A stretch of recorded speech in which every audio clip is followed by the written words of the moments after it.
Welcome back to the show. We got a great one lined up. Somebody roll a beautiful intro.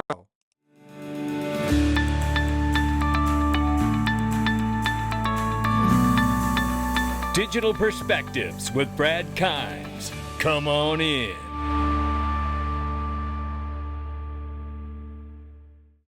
Welcome back. Did you get your ticket to XRP Las Vegas yet?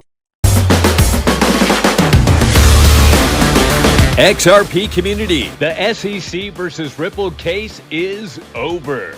Now the path is clear, and the celebration at XRP Las Vegas 2025 just went 10x. And you need to be there May 30th and 31st at the MGM Grand in Las Vegas. Hear from White House Crypto Council members on stage, including Brad Garlinghouse and Chris Giancarlo. You'll also hear from Dr. Christopher Brummer from Blueprint. And one lucky builder developer will win a $25,000 prize for the best Web3 project idea. Go to the EZA app to register for your chance to win $25K. The excitement is building for XRP Las Vegas 2025, the world's largest XRP conference. Get your tickets now and lock in. There you have it. Listen, the 25,000 is actually going to be broken up. I sat down with EZA, Dom, and Phil Kwok, and we want to make sure as many people have a chance to win money as possible because we want to see this thing grow to where it can become a real opportunity for developers and builders to really get their ideas heard or their actual projects that are built and actually get the funding they're looking for. That's what we want to do. Hey, this is going to be a remarkable event. Please make the investment into yourself. Get your tickets before we cut them off. We will have to cut them off at a point. So make sure you get your ticket, ladies and gentlemen. Let's look at this right here. The demand for the first U.S. XRP ETF, future ETF, is strong, and it only gets stronger. Take a listen. You did just launch the first XRP ETF in the U.S. I'm just curious, how did day one go? I know there's still a little bit of time until market close here as we record this, but what have you seen thus far? A terrific response. There was overwhelming excitement. I think a lot because we were overlooked. I mean, we made our filing and it was largely ignored. We were the only people to file with a ticker. And for whatever reason, it just was passed over, and it kind of took people by surprise. We filed as soon as we could after the old SEC regime left, and the 75 days effectiveness took place on Saturday. So we seeded yesterday, which was Monday, and launched today. I think it's almost at a couple 100,000 shares. It's been a terrific, very successful launch. Our most successful launch day to date for any fund we've ever done. Wow. And that's over $5 million inflows from that 2 times leveraged long daily XRP ETF from Ethereum. So shout out to them for all their success. I can't wait for the spot ETFs to get approved. Now, a quick update from Eleanor Tarrant here. Remember there was a recent filing from this Justin W. Keener where it was really all over the place. I mean, the language in it was just kind of wild. I mean, everybody was like, you know what? This thing is not legit. And you know what? I think the court has figured that out too. SEC certainly has. The SEC's just filed an opposition to the emergency request to present decisive evidence in favor of Ripple. We saw filed last week by Justin Keener. The SEC opposes the motion because they say, one, the district court lacks jurisdiction over the request as the case had already moved to the Second Circuit, and two, Keener that filed it did not file the proper motion to intervene, and three, it's unnecessary because, as the SEC lawyer points out, Ripple is competent enough to decide on its own whether the evidence in question could help its case. For those reasons, the SEC is asking Judge Torres to deny the request entirely, which I believe she will do. The SEC is about to get a new commissioner, Paul Atkins. The U.S. Senate schedules a cloture vote for the SEC chair nominee, Paul Atkins, at 11:30 today, potentially followed by a full confirmation vote as early as 7 p.m. tonight get the cloture vote succeeds. We love hearing this because we could have Paul Atkins confirmed by as early as 7 p.m. this evening. The U.S. Department of Justice has reportedly disbanded its National Cryptocurrency Enforcement Team, NCET, and it's signaling a shift in the federal approach to tackling crypto-related crimes. Another huge signal that the U.S. is embracing crypto and digital assets and its innovation, and what a difference an election makes. We're not even 100 days into this president's first 100 days yet, 70-some days at this point, and my head's spinning trying to keep up with it all. Meanwhile, Ripple just lit a fire under UK regulators, and they're not backing down. At the London summit, their London summit, Ripple made it clear the UK has a rare shot to lead the future of digital assets. While Singapore, EU, and Hong Kong charge ahead, Ripple says the UK still has a chance to take the crown. With deep roots in global finance, the city has everything it needs, but time's ticking.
Thanks for having me here. So I'm very excited. I think just a few minutes ago, our announcement crossed the wire, so I'm really excited to share with you a deal we've been working on for some time. So Ripple is acquiring Hidden Road, which is a prime broker. They're a very high growth prime broker, one of the largest as the non-bank prime brokers. And this is a big deal. It's $1.225 billion. What does it mean? What does it mean for Ripple's business? Because you've been on a path to really diversify the business beyond kind of how you started in payments, and it's custody, stable coins now. And so what does this add to the Ripple business?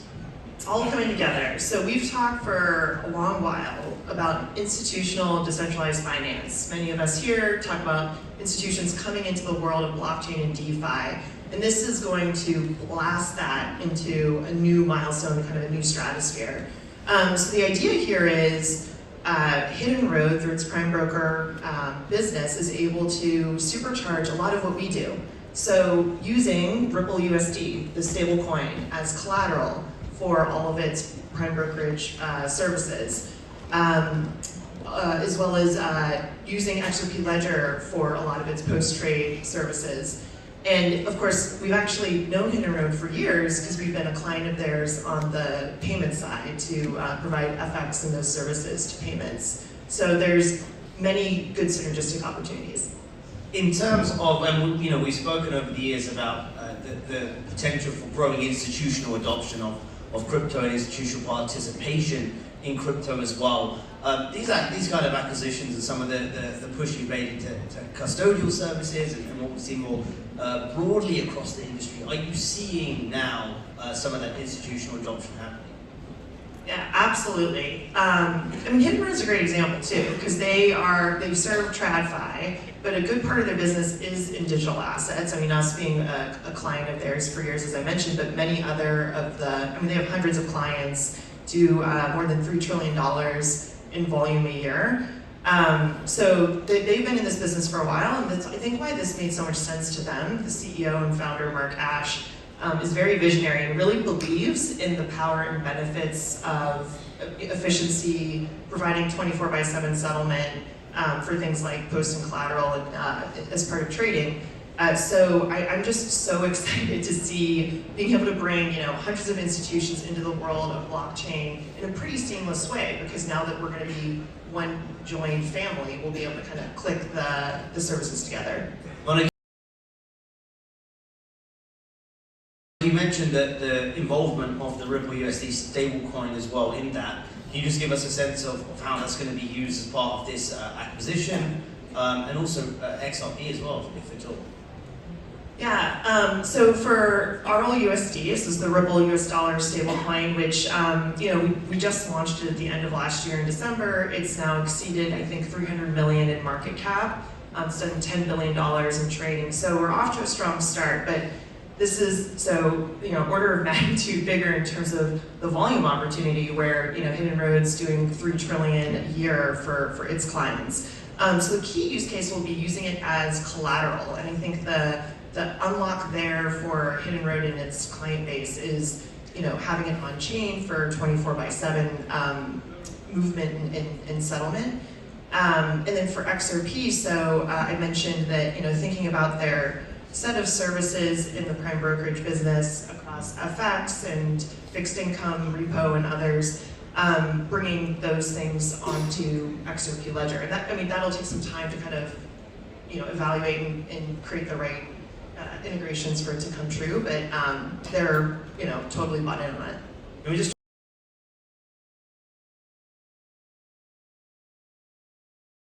It is remarkable what we're watching take place, ladies and gentlemen. I don't think people have really wrapped their mind around just how enormous this is. You heard her tell you about the size of real USD and how impressive that was, but it's nothing in comparison to this recent acquisition of Hidden Road and the $3 trillion a year they're going to be tackling. Oh my goodness. Well, you know what? Let's go throwback right here. Let's listen to David Schwartz. David Schwartz is going to break it down for us. I love this video. You will too. And while you're thinking of how money's going to move in the new world and the new on-chain economy, as David is going to break down and explain brilliantly, as he always does here, I want you to also take in mind that Ripple has just acquired Hidden Road, which settles $3 trillion a year. So keep that in mind while you're listening. So there's going to be a change. Every bank in the world, every payment company in the world would love to say to Amazon, to Airbnb, to Uber, or to that niche company, fire your payment employees, we'll just do your payments for you. But they can't. The networks they're built on just weren't designed to provide that functionality. That is going to happen no matter what. That is a given. We had a revolution in the physical delivery of goods with the shipping container, which changed globalization, started globalization. We had a revolution in the delivery of information with the internet. But what we don't know is, what is the TCP IP of money? What is the shipping container of value? We don't know that yet. There's going to be one, though. That is a definite. And that's going to bring changes. And what I also want to get through is that one of those changes that I foresee and that I think is important is that the size of payments are going to shrink, drastically shrink. Many of you people here probably have a job and you probably get paid twice a month or every 2 weeks. Well, why is that? You probably pay bills once a month. Well, why is that? It's because payments are expensive and clunky. But if payments were cheap and simple, then those frequencies could go up. Money could be streamed at you while you're working. You could stream money to your landlord to pay for the place where you're staying. Now, I know those sound dumb, and I'll be blunt. Yeah, they are. And I'll tell you, like, if we were talking about email in the late 90s and you said to me, like, what are people going to use email for? I probably could not have given you the examples that is on everyone probably here, probably has a cell phone, probably has email on it, and probably has hundreds of messages that look nothing like postal mail or the messaging that existed in the late 90s. None of that could I have predicted. If you'd asked me if the internet had enough bandwidth in the year 2000, I would have said, yeah, it has plenty of bandwidth. Well, could I have imagined Netflix and on-demand video? That's ridiculous, right? Like, the cost of bandwidth is too high for that. But the internet drove the cost of bandwidth down to zero. And if the cost of payments go down to zero, the world is going to change. There you have it. And the world is going to change. And in fact, the world is already changing, because we just saw Hidden Road purchased by Ripple to settle $3 trillion a year on chain. The modernization of the United States Treasury system, as well as America's bank accounts, from payments to and from America's bank accounts. Come on in. Here is the United States Secretary of Treasury Scott Bessent just ended his speech this morning by saying, we'll take a close look at regulatory impediments to blockchain, stablecoins, and new payment systems. You know why that is? Because we need stable coins and private issuers of stable coins to replace the petrodollar agreement and to deal with all the countries like China who think they can hurt us by reducing their position in U.S. bonds. We will take a close look at regulatory impediments to blockchain, stablecoins, and new payment systems. And we will consider reforms to unleash the awesome power of the American capital markets. Americans deserve a financial services industry that works for all Americans, including and especially Main Street. Under President Trump's leadership, the Treasury Department and I will deliver that to you. Thank you. Yeah, thank you. And you know what? This is why I'm in this space, because I didn't get in this space for anything other than the fact that the U.S. dollar remains the world reserve currency. Bretton Woods 2.0, Great Trump Reset, World Reserve digital assets, replace the petrodollar, BRICS solution, financial inclusion, banking the unbanked, level the playing field, U.S. Treasuries remaining strong, global bridge currencies, the payment system. That's why I'm here. And it sounds a lot like that's why Scott Bessent is doing the work he's doing. And tariffs had led this conversation to where? Tariffs had led this conversation to a place to understand, as Smoke Dog has said this morning, it may be the reason we have a catalyst. This is our black swan. Yeah, think of it for a moment. Tariffs can be our black swan. Maria, I think it's unfortunate that the Chinese actually don't want to come and negotiate because they are the worst offenders in the international trading system. They have the most imbalanced economy in the history of the modern world. And I can tell you that this escalation is a loser for them. That they have some very smart, the economists, the academicians, technocrats within their bureaucracy, and they would be telling the leadership that we do not have the edge here. They are the surplus country, that their exports to the U.S. are 5 times our exports to China. So they can raise their tariffs, but so what? Maria, I think it's unfortunate. They can raise their tariffs, but so what? Now listen to this clip. This is a clip about bonds. And the guy's basically, I can just give you the gist of it. The guy's saying bonds are driving the bus, and it's scary because bonds can collapse. That's the long and short of it. However, what this gentleman is not factoring in here is the great points that he made, but wait, there's more. This is why stablecoin legislation is so important. The new use case of stablecoins and private stablecoin issuers will soak up the hyperinflated bonds, giving the U.S. a stronger U.S. dollar than ever before, even stronger than the petrodollar agreement currently does right now. Write it down, because that's where we're going. You think Trump got in this tariff war and didn't have to, you think he didn't consider the fact that China would do ABC 1, 2, 3 in response to all of this? Of course they have. You think that they don't know that China will try to reduce or dump their U.S. bonds to hurt us? Of course they know that. That's why stablecoin legislation is going through. All of this is about restructuring the bankruptcy of the United States of America. The debt of the United States needs to be refinanced by the end of this year. You throw in tariffs to restructure the deal because it's been way off. Very unfair to the United States for decades. That has to be restructured. Well, once it's all restructured and done, you can tokenize everything and move it to the new digital on-chain economy. But why do we want to tokenize the screwed up deals that we have that are screwing the United States and ultimately going to lead and help contribute to our own demise? And someone is about to flip the switch for digital wallets and stable coins. We don't need no stinking petrodollar. Lock in. Binance now supports Apple Pay, Google Pay via new partnership with WorldPay. Users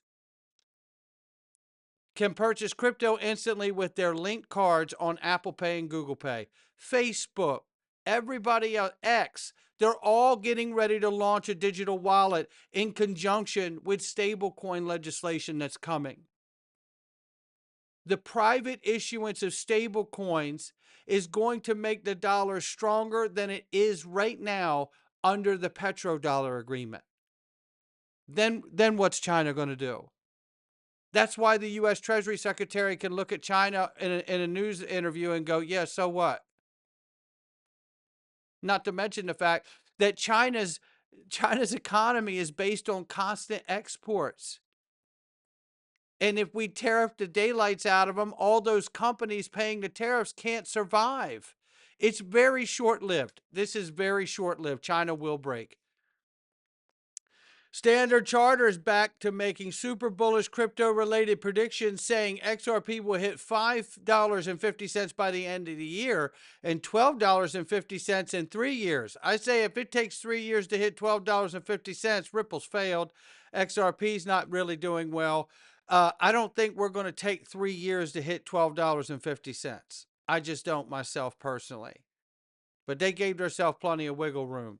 Me, myself, I feel like, we're going to see double digits potentially this year. No one's factoring in the element that no one has seen yet.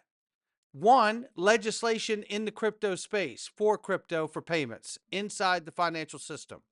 We are to have that on the president's desk by August and have those bills signed into law, which means the last half of this year should be something we've never seen before, because we've never had legislation that allows the entire traditional economy and financial sector play with digital assets in their business model before.